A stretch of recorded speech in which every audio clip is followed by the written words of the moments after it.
Hi. On September the 7th, 2014, in an article in the Daily Mail, the famous physicist Professor Stephen Hawking warned that according to his calculations, the planet we're living in is unstable and therefore might collapse. This news, unsurprisingly, sent the media world into a buzz. Dr. Joseph Licken, a theoretical physicist at the University of Chicago, confirmed Professor Hawking's findings when he said, if you use all the physics that we know now and you do what you think is a straightforward calculation, it is bad news, and it may be that the universe we live in is inherently unstable. We're sort of right on the edge where the universe can last for a long time, but eventually it should go boom. There's no principle that we know of that would put us right on the edge. Dr. Benjamin Alanacht, a theoretical physicist at the University of Cambridge, further elaborates on the reason for this instability when he talks about a particular particle that exists in the universe called the Higgs Boson particle. The observed 126 giga-electron-volts Higgs boson mass seems to imply the universe does not exist in the lowest possible energy state, but is in fact positioned in a slightly unusual place. If the Higgs boson mass were really 127 giga-electron-volts and the top mass were a little lower than its most likely value, then actually the universe would be completely stable and the vacuum would be in the true minimum. Meaning that under the simplest assumptions, the measured mass of Higgs could mean that the universe is unstable and destined to fall apart. So basically, according to numerous physicists, careful calculations and computations, we're all doomed. The Quran, which dates back 1400 years ago, substantiates the predictions and calculations of physicists such as Hawking, Licken and Alanacht. The potential of the universe collapsing and being wiped out is real. The creator of the universe is well aware of what he created. But it's not all bad news. The Quran then goes on to assure us that God prevents the universe from collapse when he writes in the Quran, God holds the heaven from falling on the earth. Furthermore, the Quran states that God prevents the universe from being wiped out. God holds the heavens and the earth lest they are wiped out. So what will the end of the world look like exactly, and what part do the Higgs boson particles play in all this? In 1960, the British scientist Peter Higgs predicted the existence of tiny particles that we cannot see, but that are, in fact, in us and all around us. These particles are responsible for giving objects their mass and explain why particles have the mass that they do. Without Higgs boson, you and I and everything we see around us would have no mass and therefore would not be able to exist.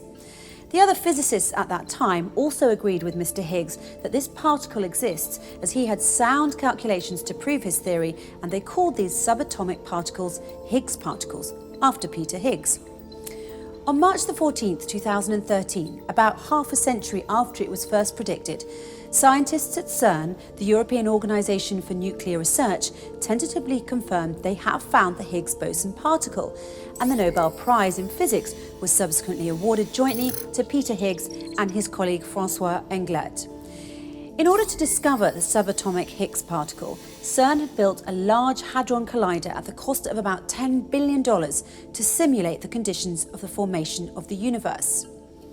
In 1993, a group of British physicists went to the UK Science Minister at the time, William Waldegrave, to ask if he could help fund the building of the Large Hadron Collider in order to help prove the existence of the Higgs particle.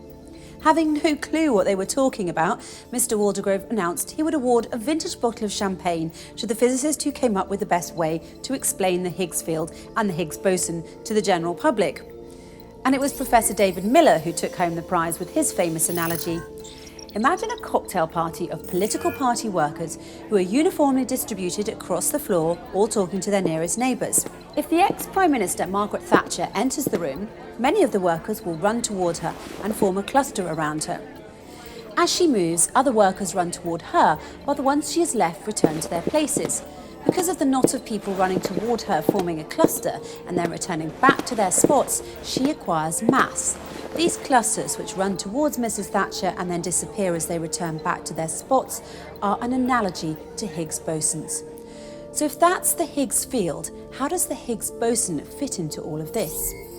Let's pretend our crowd of partygoers is uniformly spread across the room. Now consider a rumour passing through our room full of people.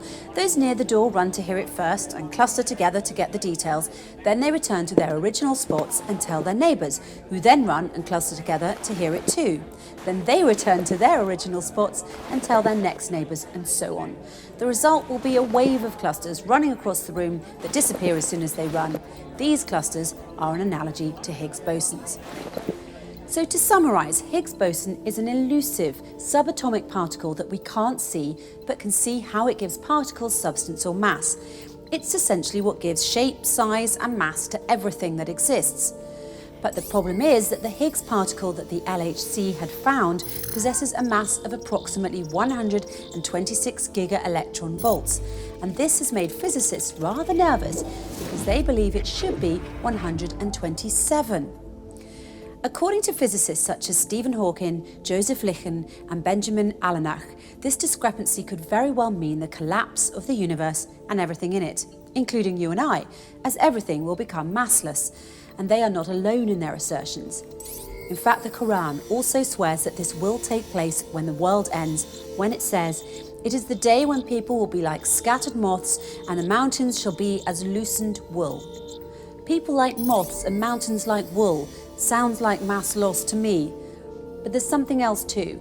In chapter 81 of the Quran, a chapter where God describes in detail the events of the end of the world, there are two particular verses that are of great interest to us and what we've just learned. "So verily I, God, swear by clusters you can't see, as soon as they run, they disappear." That's the English translation, but the words used in the original Arabic are more nuanced than a translation can express. Three words in particular that are used in this verse are khunes and al-jawari al-kunes. Khunes refers to something invisible, and al-jawari means something that is running. Al-kunes refers to something that disappears and returns back to its original spot. So if you put the three words together, we're talking about invisible clusters that run and that disappear almost as soon as they appear. Almost as soon as they start running, they stop and disappear. So what are these clusters that the Quran is describing?